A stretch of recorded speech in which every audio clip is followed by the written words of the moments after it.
लिखने पे। आओ बच्चों, हम आपको एक और क्वेश्चंस बताते हैं। थोड़ा अच्छा क्वेश्चन है ये, बस लिखा है हमने, आपको बताया है। आप पहले इसको देखेंगे हमारे साथ और हम पहले इसको समझाते हैं कि हमने क्वेश्चंस में क्या लिखा है। लिखा है दो पार्टनर है ए और बी, दोनों पार्टनरशिप फॉर्म में एंटर किए 1 अप्रैल को, जिनका कैपिटल है 4 लाख रुपए और दूसरे का कैपिटल है 3 लाख रुपए।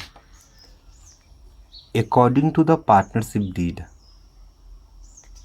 B to get salary of 10,000 per month, जो बी है उसको 10,000 पर मंथ सैलरी देना है।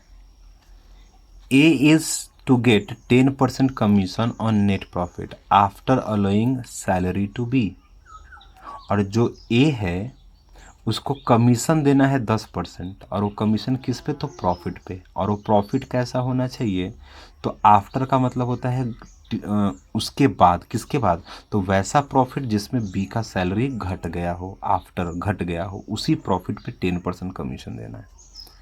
Interest is to be allowed on capital at the rate of 5% per annum.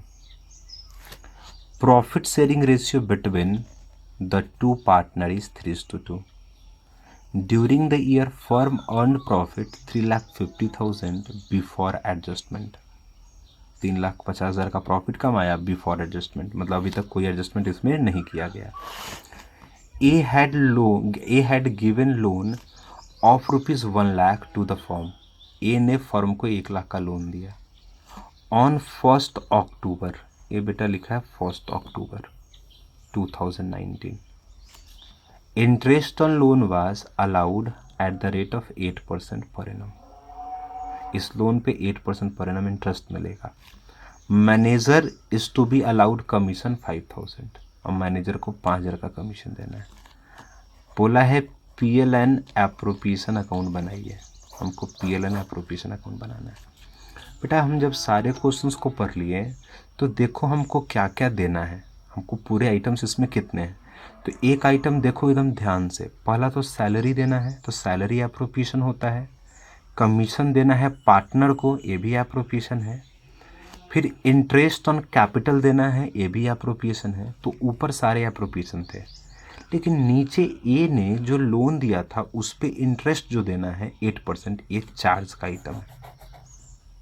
और मैनेजर जो है उसको कमीशन देना है, ये भी चार्ज का आइटम है।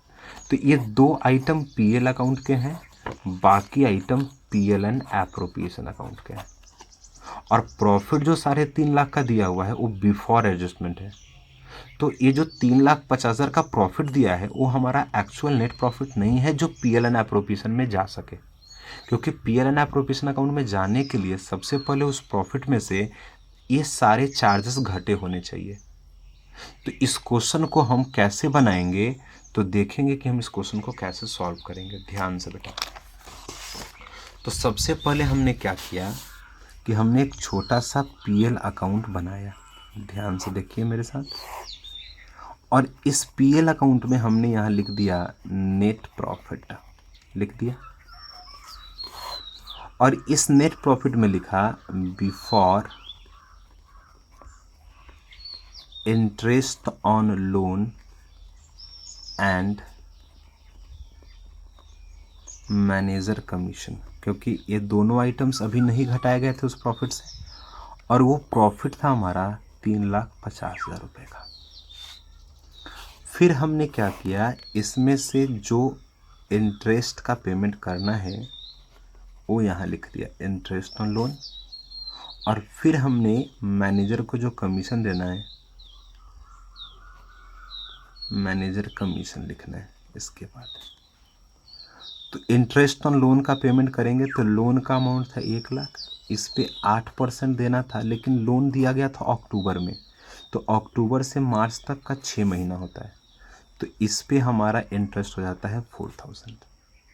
और मैनेजर को कमीशन देना था 5,000, तो ये 5,000 का कमीशन हमने उनको पे कर दिया।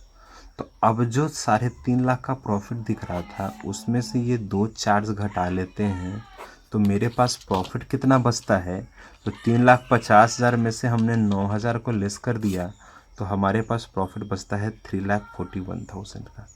ये हमारा एक्चुअल नेट प्रॉफिट हो गया जो PLN एप्रोप्रिएशन अकाउंट में जा सकता है। अब ये वाला नेट प्रॉफिट हम लोग लेके आएंगे PLN एप्रोप्रिएशन अकाउंट में। अब उसके लिए हम सबसे पहले इस प्रॉफिट को यहाँ लेके आएंगे। 21 अकाउंट से आ रहा है, PL अकाउंट से आ रहा है, तो इसलिए यहाँ PL अकाउंट का नाम देते हैं। बगल में चाहे तो आप नेट प्रॉफिट भी लिख सकते हैं। तो ये कितना आ गया, 3,41,000 लिख दिया। इसके बाद जो जो पेमेंट करना है, तो सबसे पहले चाहे तो सबसे पहले ऐसे ले लेते हैं। पहले सैलरी किसको देना था, तो सैलरी टू कौन था, तो सैलरी बेटा देना था आपको बी को, तो सैलरी टू बी, सैलरी 20 को मिल गया। तो सैलरी जब हमने बी को दिया तो देखेंगे बेटा कितना सैलरी मिलेगा। तो सैलरी का अमाउंट था उनका 10,000 रुपीज़ पर मंथ, तो 10,000 इंटू 12, तो ये आ गया 1,20,000। ठीक है। फिर उसके बाद देना था कमीशन। कमीशन ए किसको देना था, तो ए को देना था कमीशन। तो जो कमीशन ए को देना था वो कमीशन हम ए को अलाउ करेंगे, और उसका रेट ऑफ कमीशन था कितना परसेंट, तो 10% ही। लेकिन वो जो कमीशन था जो ए को मिल रहा था, वो बोला था वैसे प्रॉफिट में मिलना चाहिए जिसमें आफ्टर बी सैलरी हो। तो ये जो 3,41,000 का प्रॉफिट है, इसमें से जो कमीशन हमारा 1,20,000 सैलरी जो बी का है उसको घटा देंगे। अब जो प्रॉफिट बचेगा 3,41,000 माइनस 1,20,000 कर दें तो बचता है बेटा 2,21,000। इसका हम 10% निकाल लेंगे। अब इसका 10% निकालेंगे तो ये हमारा जो वैल्यू आ जाएगा वो आ जाएगा 22,100। ये हमारा कमीशन हो गया।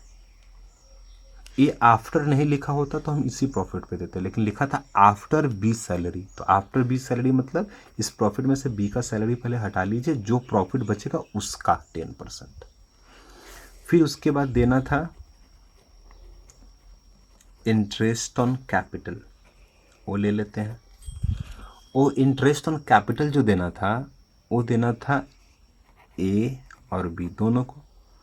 तो एक का दोनों को कितना परसेंट देना था, तो 5%, और एक का कैपिटल था 4 लाख, तो 4 लाख का 5% 20,000 होता है। और एक का कैपिटल था 3 लाख, तो 3 लाख का 5% 15,000 होता है। तो 20 और 15 टोटल 35,000 का इनका इंटरेस्ट मिल गया। अब देख लीजिए, अब कोई आइटम्स नहीं बचा है, तो पूरा हमारा 3,41,000 का प्रॉफिट था, तो यहाँ भी 3,41 होना चाहिए, 3,41,000। लेकिन इसमें से सारे एप्रोप्रिएशन निकल गए, तो 3,41,000 माइनस 1,20,000 माइनस 22,100 100 माइनस 35,000। तो बेटा हमारे पास जो प्रॉफिट बच गया वो बच गया 1,63,900। 1,63,900 1,63,900 ये हमारा नेट प्रॉफिट बच गया। इसी को हम डिविजिबल प्रॉफिट बोलेंगे, और ये दोनों में बढ़ जाएगा, किस में, ए और बी में। और प्रॉफिट रेशियो क्या था, तो 3:2 का, तो आप इसको बांट देंगे। 3:2 में कैसे बटेगा, तो आप देख लीजिए, मैं यहाँ बता देता हूँ कैसे बटेगा। ए का बी का 1,63,900 इंटू 3/5 एक को मिल जाएगा, और 1,63,900 इंटू 2/5 दूसरे को मिल जाएगा। इसको 3/5 लिख देंगे तो ये आ जाएगा 98,340 एक को, और एक का आ जाएगा 65,560। तो यहाँ हमने लिख दिया ये डाटा, देखिए कितना लिख दिया, 98,340 और ये आ गया 65,560। ये हमारा आंसर था। तो ये हमने जो आपको भी आंसर क्वेश्चंस दिया था वो सॉल्यूशन है। देखिए कितना इजी है, बहुत सिंपल है। पहले चार्ज के आइटम्स को घटा लिया जाता है, फिर इसके बाद ये प्रॉफिट लाया गया, इसमें से जितने एप्रोप्रिएशन थे, सैलरी दे दिया गया, कमीशन दिया गया, जैसे लैंग्वेज था कि उसको घटाने के बाद देना है, और फिर इंटरेस्ट ऑन कैपिटल दे देना है, फिर बाद में जो प्रॉफिट बच गया उसको पार्टनर्स में डिवाइड कर देना है। तो आप इस क्वेश्चन को ऐसे देखेंगे। समझ आ गया आपको? Very good.